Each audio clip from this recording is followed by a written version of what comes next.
উসুলে হাদিস থেকে আমরা কিন্তু 10 নম্বর কভার করে দিলাম। তো আমাদের বাকি ফারাইজের যে পার্টটা আছে 9 নম্বরের যে কোশ্চেনগুলো বাকি আছে 9 নম্বরের, সেই 9-এর কিন্তু পার্ট আমি তোমাদের জন্য নিয়ে আসতে চলেছি খুব শীঘ্রই। Hello and welcome back to our channel Bikash আইকিউতে তোমাদের অনেক অনেক স্বাগত। তোমরা দেখতে পাচ্ছ তোমাদের কাছে একটা পিডিএফ শো হচ্ছে।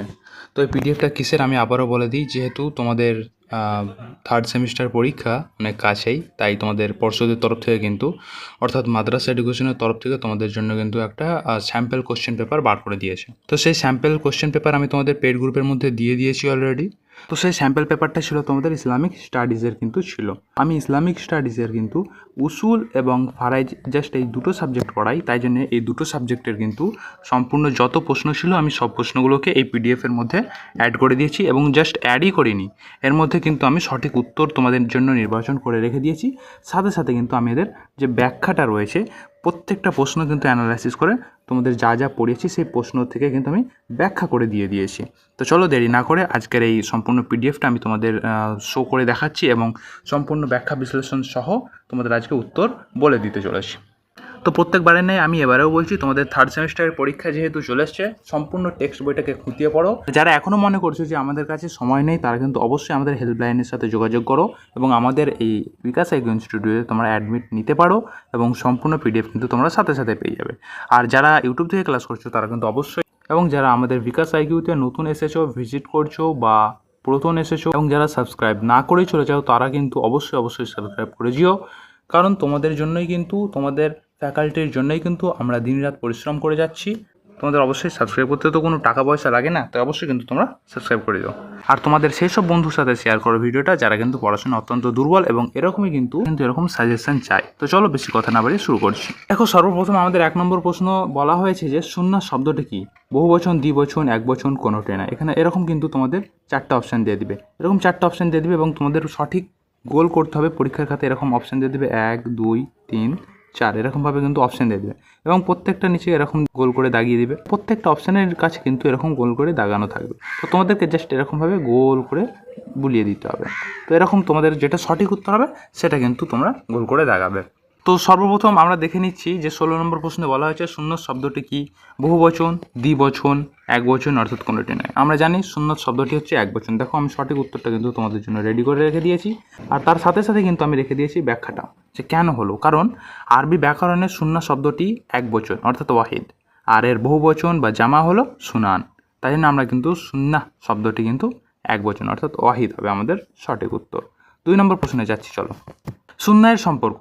সুন্নাহর সম্পর্ক কি? নবী সাল্লাল্লাহু আলাইহি ওয়াসাল্লামের সাথে, ফেরেশতাদের সাথে, আল্লাহর সাথে, না কোনোটি নয়। তো আমরা বেসিক্যালি যেটা আমাদের কনসেপ্ট ক্লিয়ার করেছিলাম আমাদের ক্লাসের মধ্যে, লাইভ ক্লাসের মধ্যে, সেটা হলো যে সুন্নাহ শব্দটি নবী সাল্লাল্লাহু আলাইহি ওয়াসাল্লামের সাথে সম্পর্কিত। আর তোমরা এটা হচ্ছে আম বিষয়, নর্মাল বিষয়, তোমরা সকলেই জানো কম বেশি সকলে।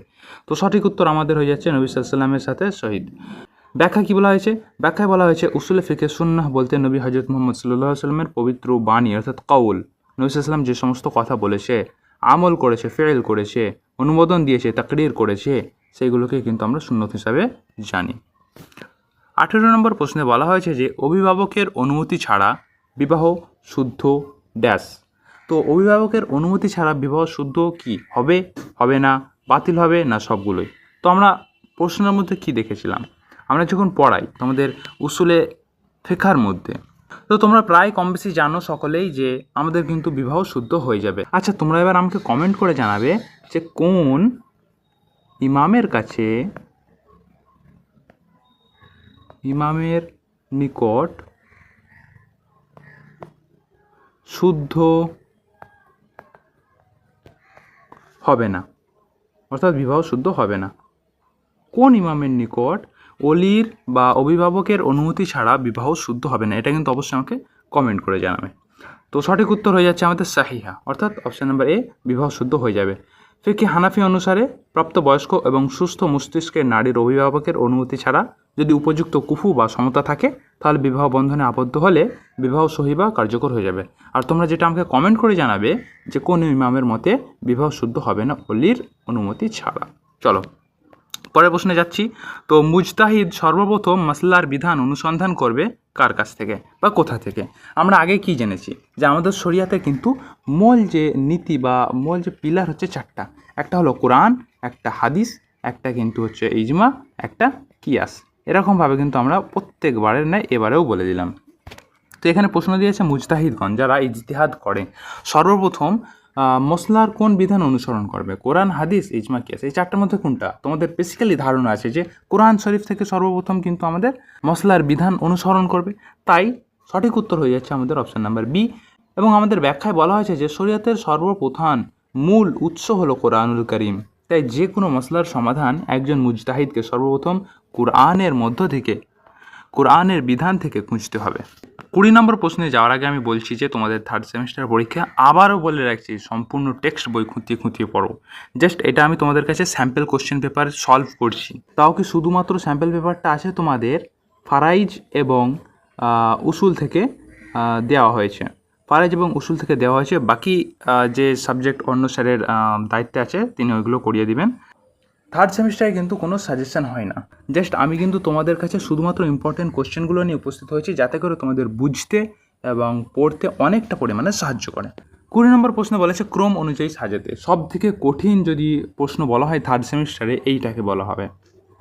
শরিয়াতের বিধানের ক্ষেত্রে রাবির শর্ত কী?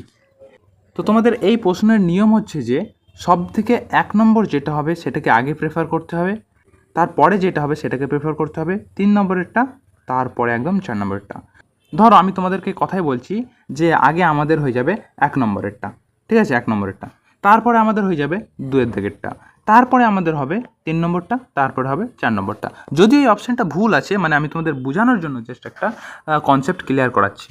তো এই 4টের মধ্যে কিন্তু আমাদের যেটা আগে হবে, কিংবা ধরো বললো তোমাদের আগে 3 হবে, তারপরে 2, তারপরে 1, তারপরে 4, এরকম যদি আমাদের হয় তাহলে কিন্তু অপশান অবশ্যই দেওয়া থাকবে, কিন্তু দেখো আগে কোথাও নেই এরকম অপশান। তাহলে আমাদের কি আগে কনসেপ্ট ক্লিয়ার করতে হবে, তারপরে আমাদের কিন্তু উত্তরটা লিখতে হবে বা সাজাতে হবে। তো আমরা জেনেছি কি পেড ক্লাসের মধ্যে লাইভ ক্লাস যখন করায় তোমাদের বলেছিলাম যে আগে আমাদের মুসলিম হতে হবে। কোনো রাবি যদি হয়, কোনো রাবি যদি বর্ণনা করে তাহলে কিন্তু তার সর্বপ্রথম শর্ত হচ্ছে যে তাকে মুসলিম হতে হবে। তো আমরা যখন লাইভ ক্লাস করছিলাম তখনই আমি তোমাদের বিস্তারিত বলে দিয়েছিলাম যে আমাদের যে কোনো রাবি যদি যে বর্ণনা করতে চাই তাহলে তাকে কী হতে হবে, আগে মুসলিম হতে হবে, অর্থাৎ 3-এর দাগেরটা হয়ে যাচ্ছে। তারপরে আমাদের হচ্ছে 4-এর দাগেরটা, অর্থাৎ সুস্থ মস্তিষ্ক সম্পূর্ণ, তার যেন মাথা খারাপ না থাকে, পাগলামো না করে এরকম, ঠিক আছে, মস্তিষ্ক বিকৃত না থাকে।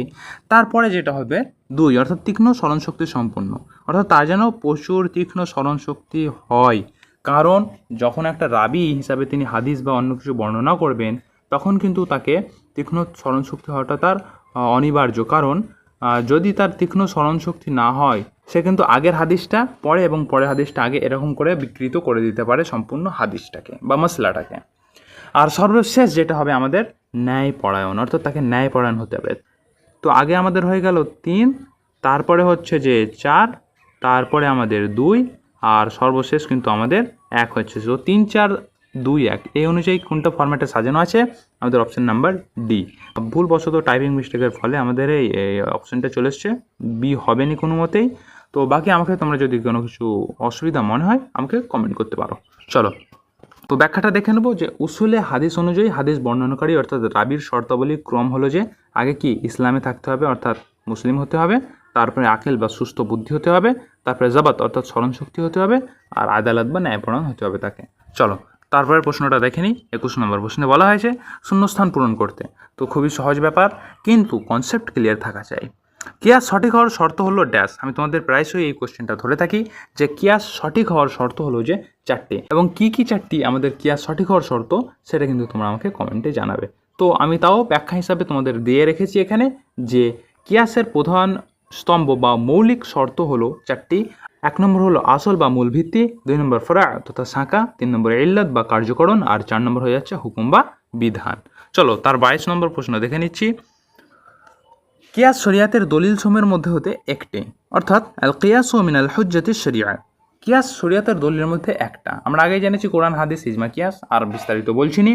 22 নম্বর অপশানে দিয়েছে আসল অর্থাৎ মূল, হুজ্জা অর্থাৎ দলিল, বিষয় অর্থাৎ মওযু, আর লাইসা আহাদু মিনহা এর মধ্যে কোনোটি না। সঠিক উত্তর হয়ে যাচ্ছে আমাদের। এখানে কিন্তু একটা মিস্টেকলি করা হয়ে গেছে যে এ এবং বি দুটোই হবে, এ অ্যান্ড বি বথ। এখানে তো এই অপশানটা দেওয়া উচিত ছিল, আমার মিস্টেকলি হয়ে গেছে এটা। তো যেহেতু তোমরা উত্তরে দেখতে পাচ্ছ কিয়াস আমাদের হুজ্জা বা দলিল এবং আসল বা মূল। কেন কেননা ব্যাখ্যায় দেওয়া আছে যে শরীয়তের 4টে অকাট্য দলিল কোরআন হাদিস ইজমা কিয়াস, এই 4টের মধ্যে কিয়াস চতুর্থ দলিল বা প্রমাণ্য ভিত্তি হিসাবে হুজ্জা। তাহলে দলিলও যেমন হবে তেমনিভাবে প্রমাণ্যও সেরকমই হবে। তো এ অ্যান্ড বি বথ, ঠিক আছে, আমাদের সঠিক উত্তর হয়ে যাচ্ছে। 23 নম্বর প্রশ্ন বলা হয়েছে সত্য মিথ্যা নির্বাচন করতে বলছে।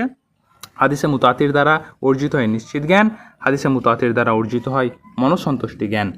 তো অপশান আমাদের দিয়ে দিয়েছে 1 এবং 2 সত্য, 1 এবং 2 মিথ্যা, 1 সত্য 2 মিথ্যা, 2 মিথ্যা 1 সত্য। তো আমাদের সঠিক উত্তর হয়ে যাচ্ছে 1 সত্য এবং 2 মিথ্যা।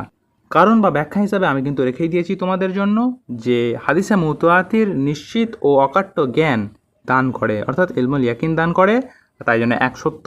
আর মনসন্তুষ্টির জ্ঞান ইলমুত তামান্নি কিন্তু অর্জিত হয় খবরে মশহুর দ্বারা, তাই আমাদের 2 হয়ে যাচ্ছে মিথ্যা।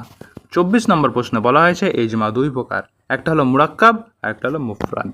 খুব যেটা তোমাদের মাথা গোল করে দেওয়ার মতন একটা লাইন, যেটা এই যে ইজমার কয় প্রকার, ইজমার কিন্তু অনেকটা প্রকার আছে। ইজমা প্রধানত কয় প্রকার, হ্যাঁ, ইজমা হচ্ছে সাধারণত কয় প্রকার, এরকমভাবে অনেক প্রকার দেওয়া আছে। তোমরা কিন্তু অবশ্যই এটা ভালো করে বই তোমাদের টেক্সট বইয়ের মধ্যে দেখে রাখবে। কারণ কি, কারণ তোমাদের ওই যে বললাম 3rd সেমিস্টার যেখান থেকে প্রশ্ন দিয়ে দিতে পারবে। তো দেখো 24 নম্বর প্রশ্নে বলা হয়েছে যে মুরাক্কাব এবং মুফরাদ, তাহলে আমাদের সত্য মিথ্যা নির্ণয় করতে বলেছে। তো আমাদের সঠিক উত্তর হয়ে যাচ্ছে সিয়ের দাগেরটা, অর্থাৎ 1 এবং 2 সত্য, আর বাকি যেগুলো আছে বি, ডি এবং এ আমাদের কিন্তু মিথ্যা হয়ে যাচ্ছে। কারণ ব্যাখ্যা হিসাবে রেখেছি যে উসুলে ফিকহ শাস্ত্রের মৈত্তকের রূপভেদে ইজমাকে মূলত 2 ভাগে ভাগ করা হয়, সেটা হলো ইজমায়ে মুফরাদ, ইজমায়ে মুরাক্কাব, অর্থাৎ 1, 2 দুটোই সত্য। আমি আবারও বলে রাখছি, এই সম্পূর্ণ এমসিকিউ যে এই যে প্রশ্নগুলো তৈরি করা হয়েছে, সম্পূর্ণ স্যাম্পল কোশ্চেনগুলোকে সঠিক উত্তর বার করা হয়েছে তার, এবং সেইগুলোকে কিন্তু ব্যাখ্যা করে তোমাদের কাছে উপস্থিত করা হয়েছে। এবং শুধু উপস্থিত করাই হয়নি, তোমাদের কাছে ব্যাখ্যাগুলোকেও কিন্তু স্পষ্টভাবে দেখানো হয়েছে, তার সাথে সাথে সঠিক উত্তরগুলোকেও আমাদের রেখে দেওয়া হয়েছে, যাতে করে তোমাদের এতটুকুও বুঝতে অসুবিধা না হয়। তো চলো আজকের উসুলে শাসির 25 নম্বর প্রশ্ন, অর্থাৎ শেষ প্রশ্ন কিন্তু আমরা দেখে নিই। পরস্পর সাজিয়ে লিখতে বলেছে, খুবই সহজ ব্যাপার, যা আমাদের নর্মাল ব্যাপার, সেটা হয়ে যাবে কিতাবুল্লাহ, তারপরে সুন্নাতে রাসূলুল্লাহ সাল্লাল্লাহু আলাইহি ওয়াসাল্লাম, তারপরে ইজমা, তারপরে কিয়াস। অর্থাৎ আমাদের 2, 4, 1, 3, 2, 4, 1, 3 আছে আমাদের অপশান নাম্বার এ। সঠিক উত্তর হয়ে যাচ্ছে আমাদের অপশান নাম্বার এ। এবার ব্যাখ্যা হিসেবে রেখেছে শরীয়তের উৎস 4টা, এটা বলে দিয়েছি, কোরআন, হাদিস, ইজমা, কিয়াস। তো আমাদের যা ছিল উসুলে হাদিস থেকে, আশা করি এখান থেকে একটুকুনো তোমাদের আর ডাউট নেই। স্পেশালভাবে আশা করি তোমাদের এখান থেকেও ভিডিওটা ভালো লাগবে। তো ততক্ষণে যেগুলো পড়ালাম সেগুলো বারবার রিভাইজ করতে থাকো, কোশ্চেনগুলোকে অ্যানালাইসিস করো।